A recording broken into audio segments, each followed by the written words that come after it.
Hello, and welcome to Man of Green Gables.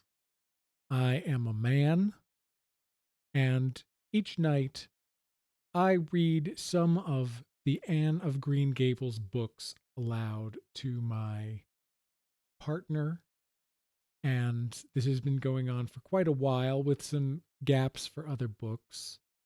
But now we're going to share this with the outside world. We do stupid voices. We have pauses for commentary.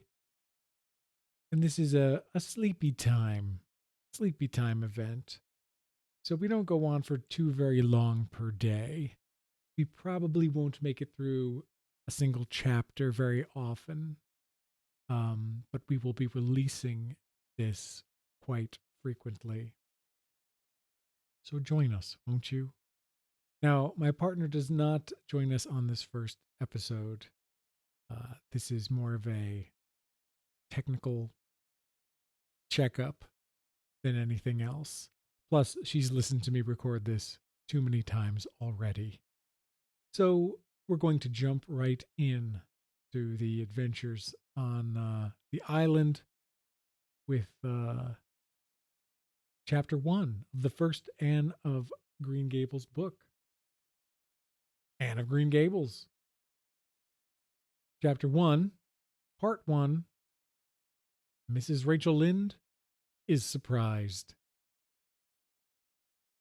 Mrs. Rachel Lynde lived just where the Avonlea main road dipped down into a little hollow, fringed with alders and ladies' eardrops and traversed by a brook that had its source away back in the woods of the old Cuthbert place. It was reputed to be an intricate, headlong brook in its earlier course through those woods, with dark secrets of pool and cascade, but by the time it reached Lynn's Hollow, it was a quiet, well-conducted little stream, for not even a brook could run past Mrs. Rachel Lynde's door without due regard for decency and decorum.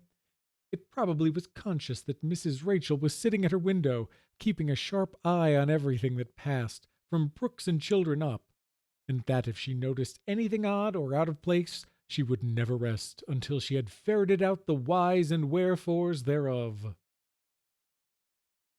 There are plenty of people in Avonlea and out of it who can attest closely to their neighbor's business by dint of neglecting their own, but Mrs. Rachel Lynde was one of those capable creatures who could manage their own concerns and those of other folks into the bargain. She was a notable housewife. Her work was always done and well done. She ran the sewing circle, helped run the Sunday school, and was the strongest prop of the Church Aid Society and Foreign Missions Auxiliary. Yet with all this, Mrs. Rachel found abundant time to sit for hours at her kitchen window, knitting cotton warp quilts. She had knitted 16 of them, as Avonlea housekeepers were wont to tell in awed voices, and keeping a sharp eye on the main road that crossed the hollow and wound up the steep red hill beyond. Since Avonlea occupied a little triangular peninsula jutting out into the Gulf of St. Lawrence, with water on two sides of it, anybody who went out of it or into it had to pass over that hill road, and so run the unseen gauntlet of Mrs. Rachel's all-seeing eye. She was sitting there one afternoon in early June. The sun was coming in at the window warm and bright. The orchard on the slope below the house was in a bridal flush of pinky-white bloom, hummed over by a myriad of bees.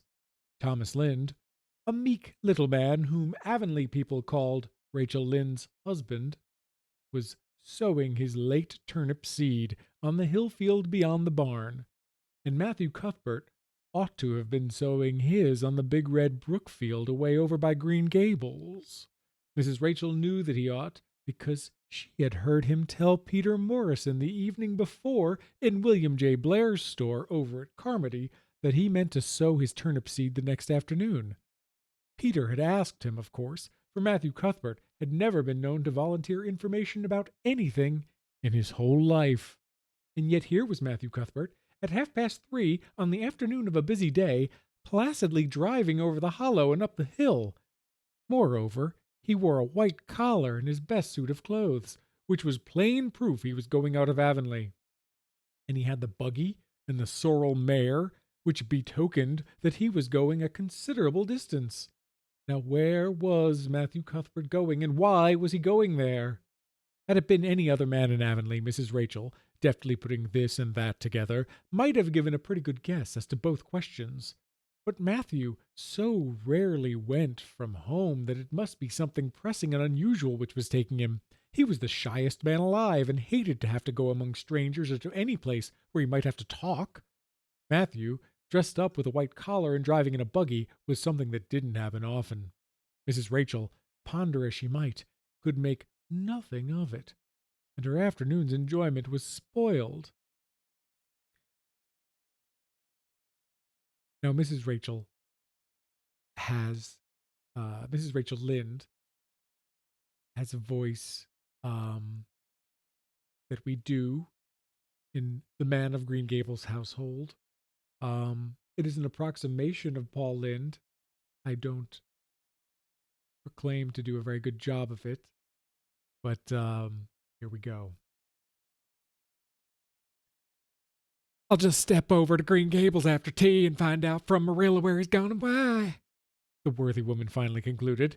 He doesn't generally go to town this time of year, and he never visits. If he'd run out of turnip seed, he wouldn't dress up and take the buggy to go for more. He wasn't driving fast enough to be going for a doctor. Yet something must have happened since last night to start him off. I'm clean puzzled, that's what, and I won't know a minute's peace of mind or conscience till I know what's taking Matthew Cuthbert out of Avonlea today.